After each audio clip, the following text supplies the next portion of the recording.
Ia lawa fionga. Ia ua pisa lava fo itala le atu nui. Whapea o se fono tanga sa whaia fia mema nisi o whamasino si nia le whamasinonga. O le aso fina ngalo i le atu ulanga o au le alo atu le lo tea le whamasinonga o mata upu ne le whainga pale. Ua tele whamtalanga i le lato whilo ingala. Ia te awai. Uia o te tonu a tuto'atasi o le whamasinonga. Tu pe ia lato e whai le lato a mea tonu. Al tala lea e le se tala vo le lea so solo e le tūlanga ua vaai e tangata. O te tamu whaia e se lo ma whau le mela. Tu pea whamasino. Whai lato a mea tonu. Ma lato tuto'atasi. E le tūlanga lava ia la mea tonu o le whamasino. E loa le whamasino se mea uana se uana whaia. E o ko meki al whamawai. E o ko meki ai mai se fo i le tunu unei. E le ai se mea lilo. Kua le ai e ma se mea lilo. E le mwhai fo i la ona nofo tangata o le tunu unei. Ai kule mai ni winga. Masalomi ai. Masalomi ai. O le tunu unei. Kua le ai e ma se mea lilo. I so kanga va valalaka winga o mo whapena. O le iei le tua na te whamasino. E le sau whaatangata fo i se malai o sesi. Ia te awai. Lai ai le a mea tonu ma le whamasino. Ai loa le whamasino. E lai le o tuto'atasi. Kau whamawai. Ai a whai le whamawai. Ia ke awai. Ia lano. Lai whamaonia. Ai mantua fo. Le aia se mea natia. Natia. E lo uma. La kunguru ngei e lo se tunu ue. E mawhai o ngai se mea. Ai a te awai o te tamu whai. E tali tonuina. E tuto'atasi o le whamasino. The dignity of the court.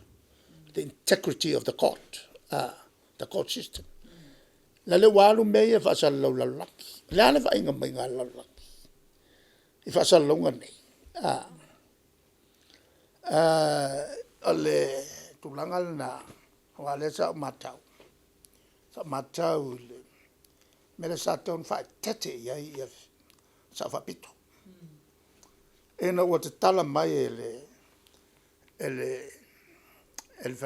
el committee of COVID ia le whaamsinu sili.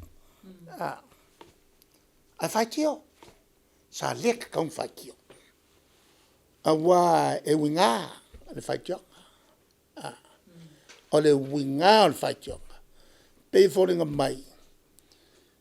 I ranga upu le o se whainga whaporkiki. E le aia ma se whainga whaporkiki. A o le ka oko mai kua le winga upu. O le winga upu. E le mga o le whamsinu sili. E sau whaila ngā mea kongo. O le e a foi.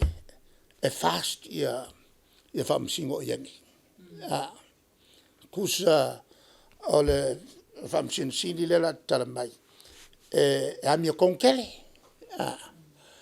A o whamasino iei nei, o umal fast. Wai vaila iei le kaukia o anga whaikionga ia. Ai maisi o whaikionga public. E tasi al whaawinga ina. E alang whaikio i le kakala mai. Ona langa e kuko kasimot. E mena nara sa taun whaatete. E langa o lea iai ia mga kuia e whaariaka. E kakau o nga puipui i whaamsino. Kau puipui. A le anu lunga ele afo ele fei mafasala lau mai ele afo le pepa le observa. Ia, au winga na. Ele anga le whamsinga siri. O le wakakala mai me whaporkiki. O le alua ku whaala ve lave ai. Ia la ko wola ngofo mai kai. Ia wai vai la e mkau kia o le sasi o fie mei. Ta le kaua o ngā sa ngō e mei. Ia ta wai ana o whamtalatu. Au te tali tonu. Ma au te tau mo whai au te tali tonu. Ile tuto'atasi o whamsino i nei. Nara fulana na e o mai afa mtalanga ia. A unofu mo te talo le tua a vifo le whamaoni. I whamalami o tonu. I whamasino sa moa a ve ese mare roto maso salo. Ia lo kalia kununga.